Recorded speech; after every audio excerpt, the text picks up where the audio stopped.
pork tongue and pork liver sarsyado.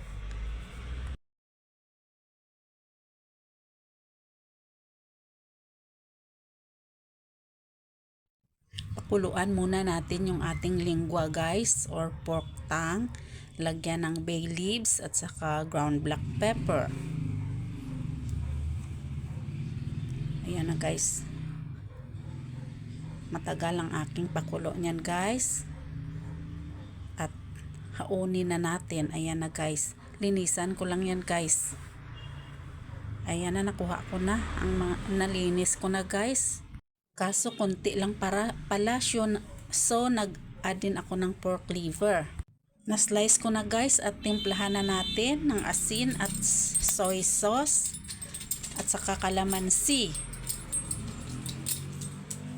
Kunin at ground black pepper guys. At saka magisa na tayo ng ating mga aromatics. Minced garlic and onion guys. Nailagay ko na guys yung ating lingua at saka pork liver.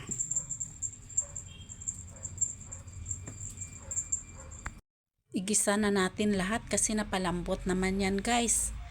Yung ating pork liver, pinakuluan ko na din yan.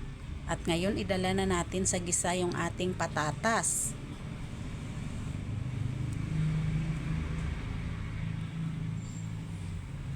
Liquid sa ating marinade guys. At medyo ipaiga natin at ngayon Sprite. Yung ating sauce. Sprite at saka yun ang ating pineapple tidbits. At i-mix lang natin dyan guys ng mabuti na mag-combine ang mga flavors.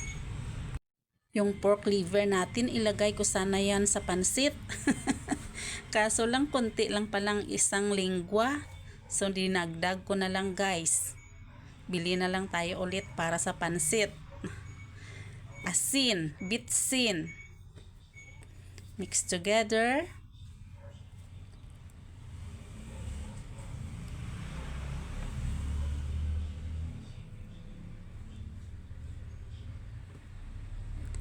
Vinegar. Sukang nyog yun guys. At saka yung ating bell pepper. At ngayon, palutuin muna masyado ang suka at lagyan na ng asukal. Nalagay na natin ang asukal guys. Breadcrumbs.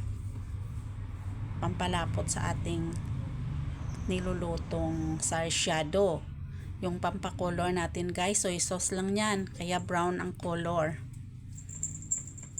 Yan ang aking style magluto ng sarsyado.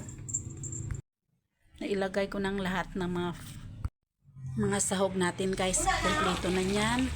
So, luto na ang ating lingua with hindi na lang ipan ko na lang liver. kagahad ka man gapon.